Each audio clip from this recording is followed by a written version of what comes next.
Tybee's defense kept the Antlers in the game for as long as they could Friday night against Bernie champion. Trent Mott recovers the fumble here near midfield.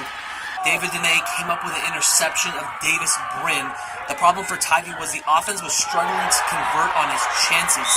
Kids are playing hard. We just gave up a few plays that changed the momentum up, and we couldn't do anything to help. When we got a turnover, we couldn't get things turned our way, and it's frustrating, and I hate it for these kids. Late in the first half, the big play Chargers offense started to click. Brin finds Alec Yates, who carries the DB to set up a first and goal situation. On third down, Brin showed off his mobility, running it in from 8 yards out for the game's first score. Having been shut down on first and second down, BC brought in 6'2", 240-pound defensive end Taylor Posey. He jumped over and made it 14-0 Chargers. Bernie kept the Tybee offense off the scoreboard, closing out a 35-0 win, and they moved into first place in the district all alone. It's just frustrating. 7-0 in the first half. We've missed a few shots early that could have really given us some momentum. And come out the second half and can't get first downs and can't move the ball at all. Get some kids hurt, and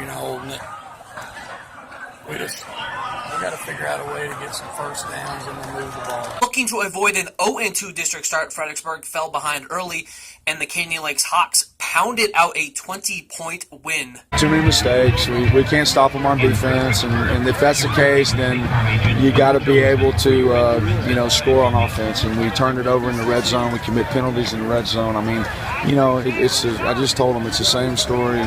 Whatever verse. We can't figure out a way to not make mistakes when it matters. And we put ourselves in a position to go get back in the game and make a game of it, and then we make mistakes and we go backwards. I mean, we can't function. They do a great job. Hats off to them. They're a good team, and I'm going to say they're going to be district champs. They beat Bernie last week. They beat us this week.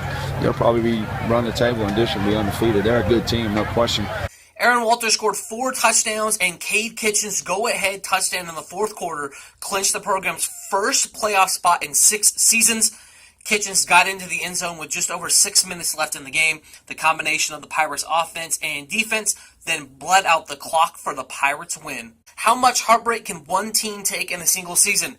Ingram is trying to find out, unfortunately.